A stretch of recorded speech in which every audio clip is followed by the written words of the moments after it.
نماز کی وجہ سے مصیبتیں آتی ہیں، کہنا کیسا؟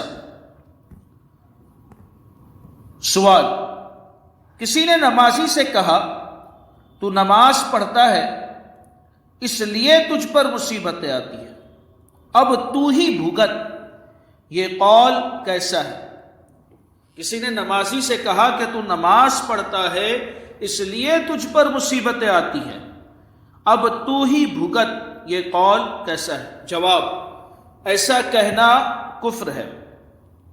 میرے آقا اعلی حضرت امام اہل سنت مولانا شاہ امام احمد رضا خان علیہ رحمت الرحمن فرماتے ہیں، جو نمازیوں روزہ داروں پر ان کے نماز روزے کی وجہ سے طعن اور تشنیع کرے، جو نمازیوں روزہ داروں پر ان کے نماز اور روزے کی وجہ سے طعن اور تشنیع کرے، وہ کافر ہے۔ کتے کی طرف سے عملی نصیحت: نماز کی وجہ سے مصیبتیں نہیں آتی بلکہ دور ہوتی ہے۔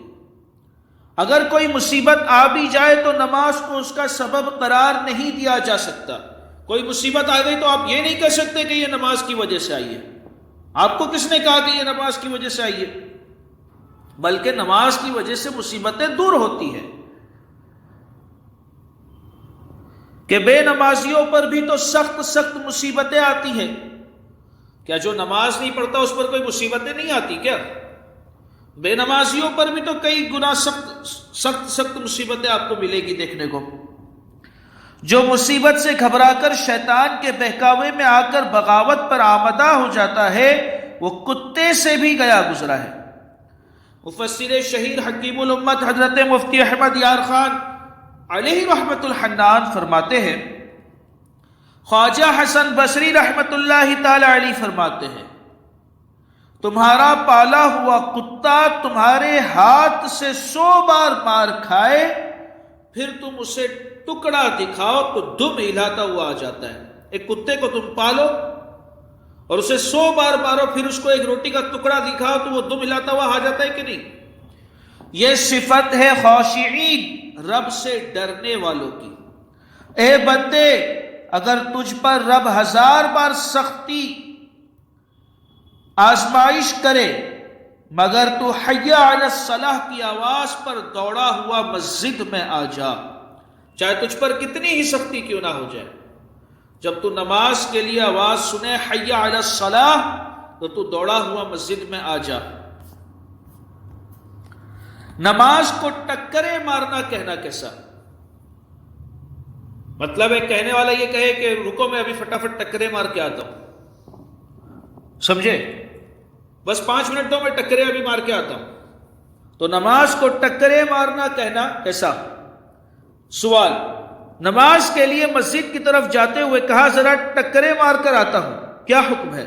جواب: نماز کے لیے جاتے ہوئے یہ کہنا کہ ٹکرے مار کر آتا ہوں اگر نماز کی توہین کے طور پر ہے تو یقیناً کفر ہے۔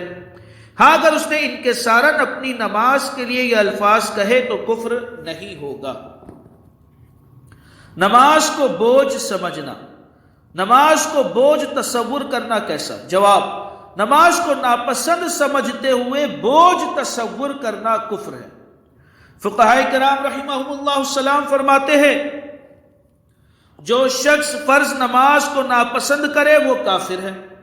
میرے آقا اعلی حضرت امام اہل سنت مولانا شاہ امام احمد رضا خان علیہ رحمت الرحمن فرماتے ہیں، رمضان خصوصاً گرمیوں کے روزے، نماز خصوصاً سردیوں میں صبح اور شام کی نفس امارہ پر شاق یعنی دشوار ہوتی ہے، اس سے کافر نہیں ہوتا، جبکہ دل سے احکام کو حق اور نافع یعنی نفع بخش جانتا ہے۔ ہاں اگر دل سے یعنی زبان سے کہے یا نہ کہے، صرف دل میں بھی اگر نماز کو بیکار اور روزے کو مفت کا فاقہ جانے تو ضرور کافر ہے۔ نماز کو بوجھ جانے، نماز کو بیکار جانے، روزے کو مفت کا فاقہ جانے تو ایسا شخص کافر ہے۔ ہاں یہ ہے کہ گرمیوں میں روزے اگر تھوڑے سے دشوار گزر رہے ہیں، سردیوں میں فجر کی نماز صبح اور شام کی نماز تھوڑی دشوار گزر رہی ہے، وہ بات الگ ہے، مگر اس کو وہ حق اور نافع مانے، یہ نہیں کہ نماز کوئی برا جاننے لگ جائے۔ میٹھے میٹھے اسلامی بھائیوں، نماز اور احکام شریعت کے معاملے میں زبان اور دل کو بہت قابو میں رکھنے کی ضرورت ہے۔ کہیں ایسا نہ ہو کہ معمولی سی لغزش، معمولی سی غلطی ہمیشہ کے لیے جہنم میں پہنچا دے۔ اللہ تبارک و تعالیٰ اپنے حبیب کے صدقے میں ہمیں جنت نصیب فرمائے اور ہمیں خاتمہ بالخیر نصیب فرمائے۔ آمین۔ وآخر دعوانا